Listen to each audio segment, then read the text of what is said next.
Intrauterine insemination. What happens if you've got four follicles or more? So let's look at the research. A large retrospective trial involving 50,000 plus intrauterine inseminations found that increasing number of mature follicles more than 16 millimeter from 1 to 4 in women under the age of 38 raised the clinical pregnancy rate from 14.6% to 21.9% per cycle. However, the rate of multiple gestation or pregnancy increased significantly from 0.6% for one follicle to 6.5% for four or more follicles. With four or more follicles, another study indicated that the risk of multiple pregnancies would be around 10%.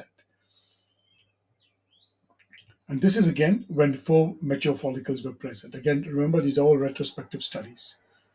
With two follicles, the risk of multiple pregnancy reaches around 6%, while with three follicles, another study suggested that the risk of multiple pregnancy reached 14%.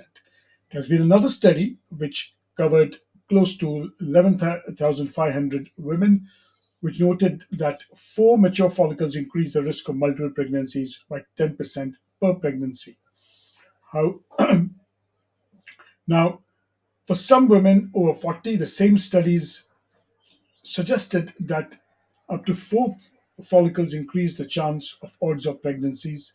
But as you women get older, the risk of having multiple pregnancies is much less, suggesting that age influences the risk profile. The risk of multiple pregnancies depends on the stimulation. Gonadotropins, that's FSH injections, carry a higher risk of multiple pregnancies, ranging between 10 and 30% compared to letrozole or clomiphene, which can be from 4 to 10%. For example, clomiphene increases the twin risk by about 8 to 10%, while gonadotropins would increase it significantly more.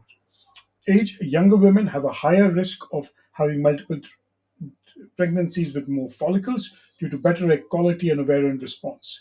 In contrast, women over 40 have a lower pregnancy rates and a slightly lower chance of multiple pregnancies despite multiple follicles. Polycystic ovaries predisposes you to multiple follicle production and the risk of multiple pregnancies. Again, the risk of multiple pregnancies is significant, and generally our advice is that if there's more than three follicles, to cancel the treatment.